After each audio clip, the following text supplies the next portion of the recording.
الرحمن الرحیم۔ السلام علیکم ناظرین، واقعہ کربلا ایک ایسی دکھ بھری داستان ہے جو صدیوں سے اہل اسلام کی آنکھیں نم کیے ہوئے ہے۔ تاریخ واقعہ کربلا بیان کرتے ہوئے زارو قطار رو پڑتی ہے۔ امام علی مقام امام حسین علیہ السلام نے میدان کربلا میں 72 سر اللہ رب العزت کی بارگاہ میں پیش کیے اور اسلام کی سربلندی کی خاطر دشمنان اسلام کے سامنے ڈٹ گئے اور یزید ابن معاویہ لعین کے ہاتھ پر بیعت کرنے سے انکار کر دیا۔ ناظرین، میدان کربلا میں یزید ابن معاویہ کی فوج نے رسول اللہ صلی اللہ علیہ وسلم کے خاندان پر ظلم کے پہاڑ توڑے اور رسول اللہ صلی اللہ علیہ وسلم کی آل کو شہید کیا۔ ناظرین، خالق کائنات نے بروز قیامت ان لعینوں کے لیے جہنم میں اذیت ناک ٹھکانہ تیار کر رکھا ہے، مگر یہ کیسے ممکن ہے کہ وہ ان لعینوں کو اس دنیا کے اندر نشان عبرت نہ بناتا۔ ناظرین، کربلا کے شہیدوں کا بدلہ کس نے اور کیسے لیا؟ قاتلان حسین ابن علی کو کس نے چن چن کر مارا اور ان کا عبرتناک انجام کیا ہوا؟ یہی ہماری ویڈیو کا موضوع ہوگا۔ ناظرین، خلیفہ عبد الملک بن مروان کے زمانہ خلافت میں کوفہ پر مختار بن عبید ثقفی کو تسلط حاصل ہوا۔ اس نے کہا کہ میں قاتلان حسین علیہ السلام میں سے ایک کو بھی دنیا میں چلتے پھرتے نہیں چھوڑوں گا۔ اگر میں ایسا نہ کروں تو مجھ پر اللہ اور اس کے رسول صلی اللہ علیہ وسلم کی لعنت ہو۔ پھر اس نے لوگوں سے کہا کہ مجھے ہر اس شخص کا نام اور پتہ بتاؤ جو حضرت امام حسین علیہ السلام کے مقابلے میں کربلا گیا تھا۔ لوگوں نے بتانا شروع کیا اور مختار ثقفی نے ایک ایک کو چن کر قتل کرنا اور سولی پر لٹکانا شروع کر دیا۔ مختار ثقفی نے ایک دن کہا کہ میں کل ایک ایسے شخص کو قتل کروں گا کہ میرے اس عمل سے تمام مومنین اور ملائکہ مقربین بھی خوش ہوں گے۔ ہیثم بن اسود نخی اس وقت مختار کے پاس بیٹھا ہوا تھا۔ وہ سمجھ گیا کہ ابن سعد کل مارا جائے گا۔ مکان پر آ کر اس نے اپنے بیٹے کو رات میں ابن سعد کے پاس بھیج کر اطلاع کر دی کہ تم اپنی حفاظت کا انتظام کرو، مختار ثقفی کل تمہیں قتل کرنا چاہتا ہے۔ مگر مختار ثقفی اپنے خروج کے ابتدائی دور میں ابن سعد سے نہایت اخلاق کے ساتھ پیش آتا تھا، اس لیے اس نے کہا کہ مختار ہمیں قتل نہیں کرے گا۔ دوسرے دن صبح کو مختار ثقفی نے ابن سعد کو بلانے کے لیے آدمی بھیجا۔ اس نے اپنے بیٹے خفض کو بھیج دیا۔ مختار ثقفی نے اس سے پوچھا تیرا باپ کہاں ہے؟ اس نے جواب دیا کہ وہ خلوت نشین ہو گیا ہے، اب گھر سے باہر نہیں نکلتا۔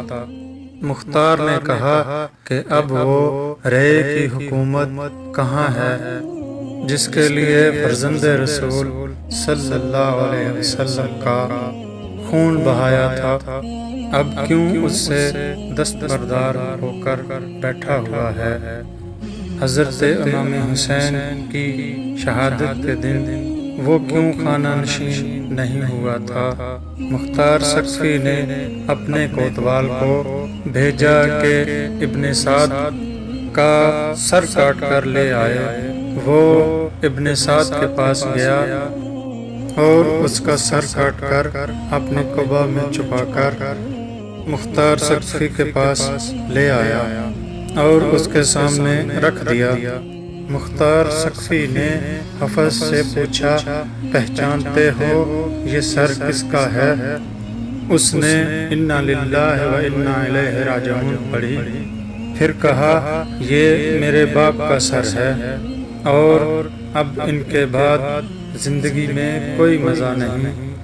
مختار سقفی نے کہا کہ تم ٹھیک کہتے ہو، اب تم زندہ بھی نہیں رہو گے۔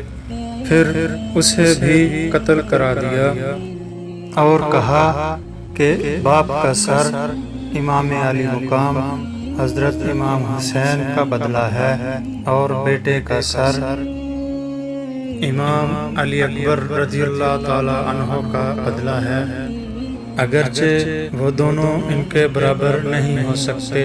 خدا کی قسم اگر میں قریش کے 3 دستے بھی قتل کر ڈالوں تب بھی وہ امام حسین علیہ السلام کی انگلیوں کے برابر بھی نہیں ہو سکتے۔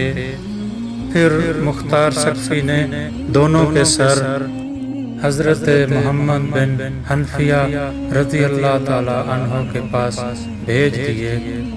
ناظرین، خولی بن یزید وہ بدبخت انسان تھا جس نے امام علی مقام حضرت امام حسین علیہ السلام کے سر انور کو جسم اقدس سے جدا کیا تھا۔ مختار سقفی نے اپنے کوتوال ابو عمرہ کو چند سپاہیوں کے ساتھ اس کی گرفتاری کے لیے بھیجا۔ ان لوگوں نے آ کر خولی کے گھر کو گھیر لیا۔ جب اس بدبخت کو معلوم ہوا تو وہ ایک کوٹھری میں چھپ گیا اور بیوی سے کہہ دیا کہ تم لا علمی ظاہر کر دینا۔ کوتوال نے اس کے گھر کی تلاشی کا حکم دیا۔ اس کی بیوی باہر نکل آئی۔ اس سے پوچھا گیا کہ تمہارا شوہر کہاں ہے؟ چونکہ جس وقت سے خولی بن یزید حضرت امام حسین کا سر لایا تھا وہ اس کی دشمن ہو گئی تھی، اس لیے اس نے زبان سے تو کہہ دیا کہ مجھے معلوم نہیں، مگر ہاتھ کے اشارے سے اس کے چھپنے کی جگہ بتا دی۔ سپاہی اس مقام پر پہنچے تو دیکھا کہ سر پر ایک ٹوکرا رکھے ہوئے زمین سے چپکا ہوا ہے۔ اسے گرفتار کر کے لا رہے تھے کہ مختار سقفی کوفہ کی سیر کے لیے نکلا۔ راستے میں ان لوگوں سے ملا۔ اس کے حکم سے خولی بن یزید کے گھر والوں کو بلا کر ان کے سامنے شاہراہ عام پر اس کو قتل کیا گیا۔ پھر اسے جلایا گیا اور جب تک اس کی لاش جل کر خاک نہیں ہو گئی مختار کھڑا رہا۔ ناظرین، تاریخ طبری کے مطابق مسلم بن عبداللہ ضیابی کا بیان ہے کہ جب حضرت امام حسین علیہ السلام کے مقابلے میں کربلا جانے والوں کو پکڑ کر مختار سقفی قتل کرنے لگا تو ہم اور شمر دلجوشن تیز رفتار گھوڑوں پر سوار ہو کر کوفہ سے باہر نکلے۔ مختار سقفی کے غلام ضربی نے ہمارا پیچھا کیا۔ ہم نے اپنے گھوڑوں کو بہت تیزی سے دوڑایا لیکن ضربی ہمارے قریب آ گیا۔ شمر نے کہا تم گھوڑے کو اینٹ دے کر ہم سے دور ہو جاؤ، شاید یہ غلام میری طاق میں آ رہا ہے۔ ہم اپنے گھوڑوں کو بھگا کر تیزی سے الگ ہو گئے۔ غلام نے پہنچتے ہی اس پر حملہ کر دیا۔ پہلے تو شمر اس کے وار سے بچنے کے لیے گھوڑے کو کعوہ دیتا رہا، اور جب ضربی نے اپنے ساتھیوں سے دور ہو کر حملہ کرنا چاہا تو شمر نے ایک ہی وار میں اس کی کمر توڑ دی۔ جب مختار سقفی کے سامنے ضربی لایا گیا اور اس کو واقعہ معلوم ہوا تو اس نے کہا کہ اگر یہ مجھ سے مشورہ کرتا تو میں کبھی اسے شمر پر حملہ کرنے کا حکم نہ دیتا۔ ضربی کو قتل کرنے کے بعد شمر کلتانیہ گاؤں میں پہنچا جو دریا کے کنارے واقع تھا۔ اس نے گاؤں کے ایک کسان کو بلا کر مارا پیٹا اور اسے مجبور کیا کہ میرا یہ خط مصعب بن زبیر کے پاس پہنچاؤ۔ اس خط پر یہ پتہ لکھا تھا: شمر دلجوشن کی طرف سے امیر مصعب بن زبیر کے نام۔ کسان اس کے خط کو لے کر روانہ ہوا۔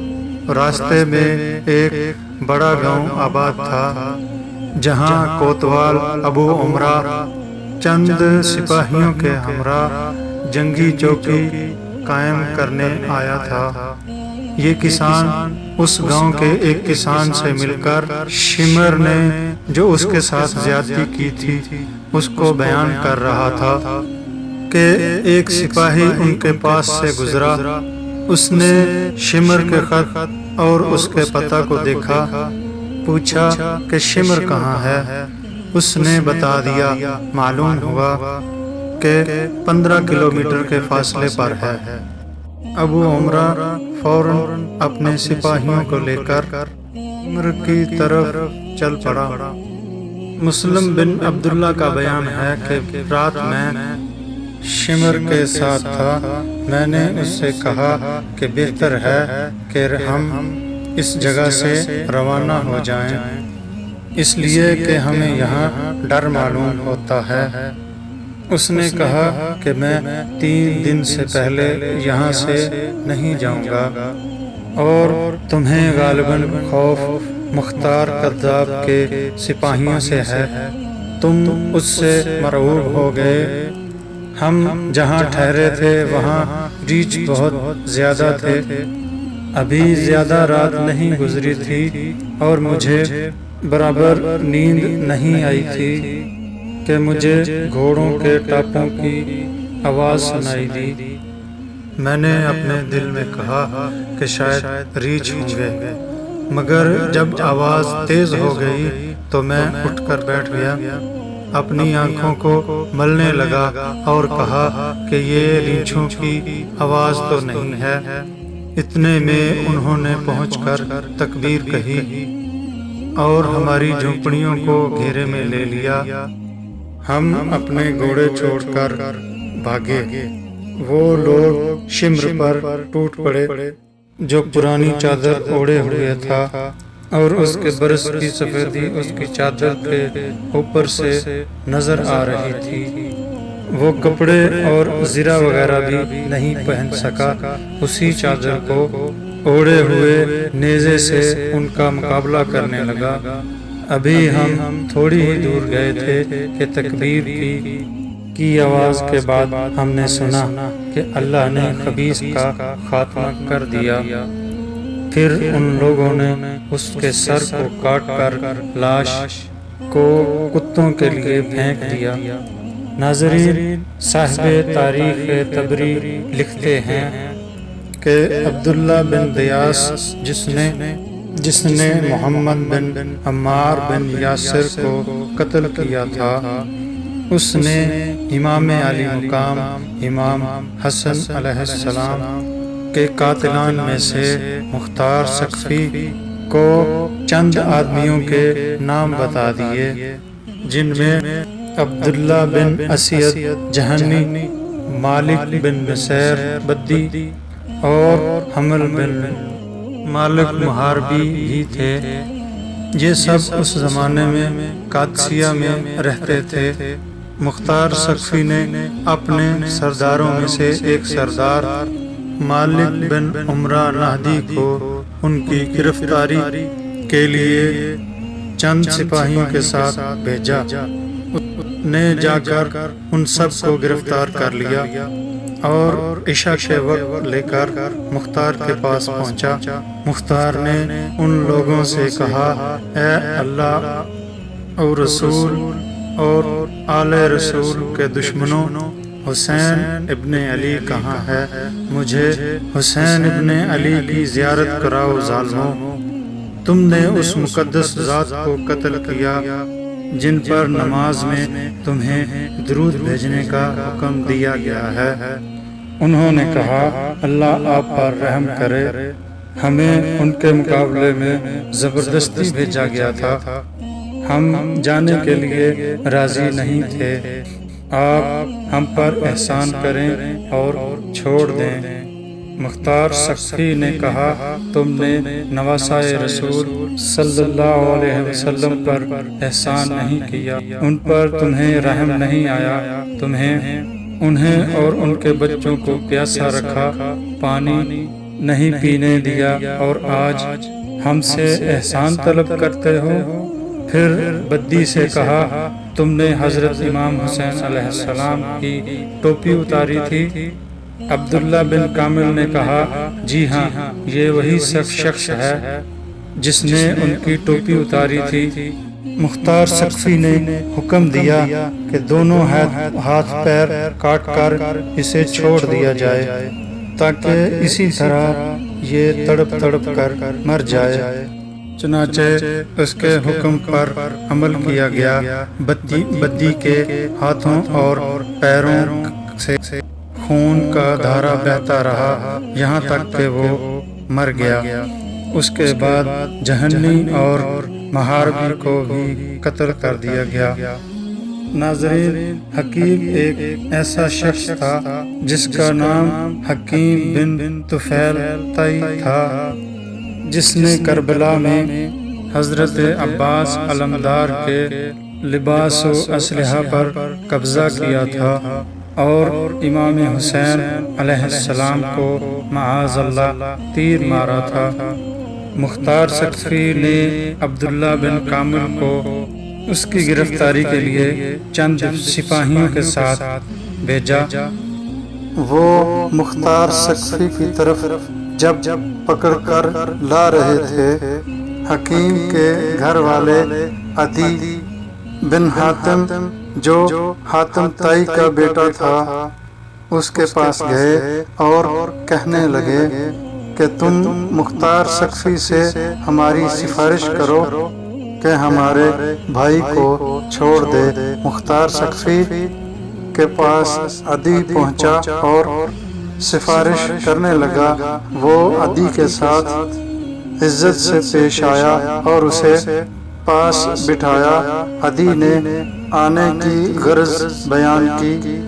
مختار نے کہا، اے ابو ظریف، کیا آپ قاتلان حسین کے لیے بھی سفارش کرتے ہیں؟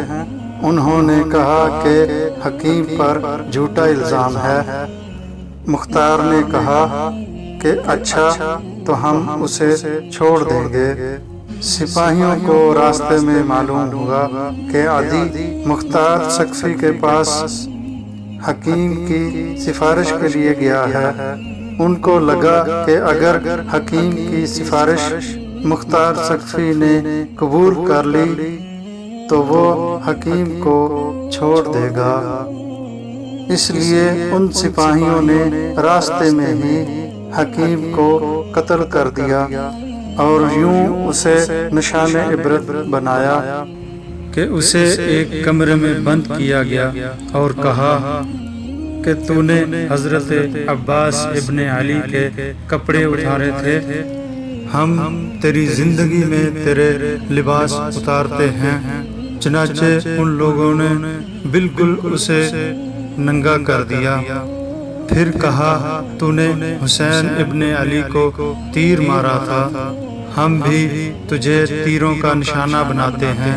یہ کہہ کر انہوں نے تیروں سے مار مار کر اسے ہلاک کر دیا۔ ناظرین، ایک شخص جس کا نام زید بن رکاد تھا، اس بدبخت نے حضرت عبداللہ بن مسلم بن عقیل کو تیر مارا تھا جو ان کی پیشانی میں لگا تھا۔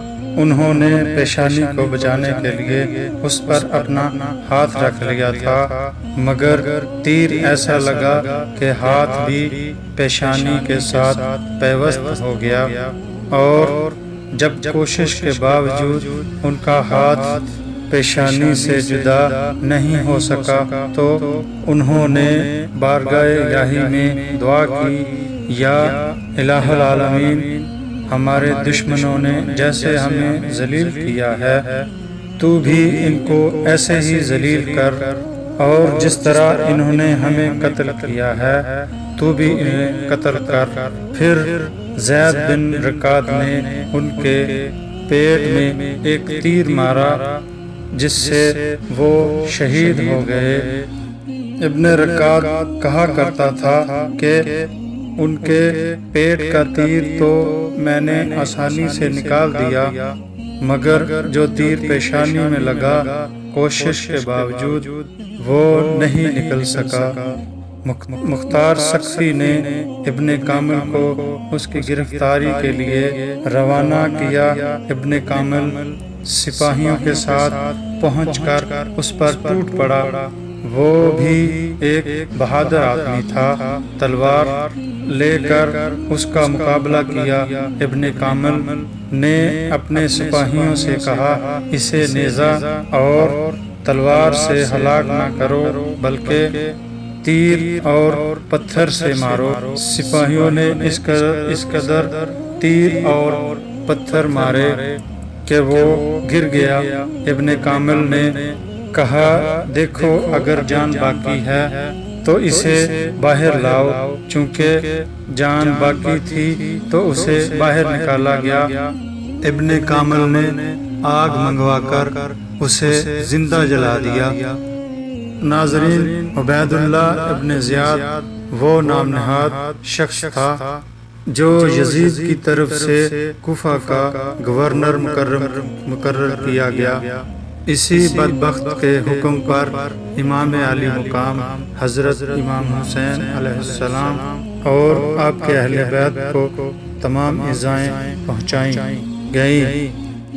یہی ابن زیاد موصل میں 30,000 فوج کے ساتھ اترا۔ مختار سقفی نے ابراہیم بن مالک اشتر کو اس کے مقابلے میں ایک فوج دے کر بھیجا۔ موصل سے تقریباً 25 کلومیٹر کے فاصلے پر دریائے فرات کے کنارے دونوں لشکروں میں مقابلہ ہوا اور صبح سے شام تک خوفناک جنگ رہی۔ جب دن ختم ہونے والا تھا اور آفتاب قریب غروب تھا، اس وقت ابراہیم کی فوج غالب آ گئی۔ ابن زیاد کو شکست ہوئی اور اس کے ہمراہی بھاگے۔ ابراہیم نے حکم دیا کہ فوج مخالف میں جو ہاتھ آئے اس کو زندہ نہ چھوڑا جائے، چنانچہ بہت سے لوگ ہلاک کیے گئے۔ اسی ہنگامے میں ابن زیاد بھی فرات کے کنارے محرم کی 10ویں تاریخ 67 ہجری کو ہلاک کیا گیا۔ اس کا سر کاٹ کر ابراہیم کے پاس بھیجا گیا۔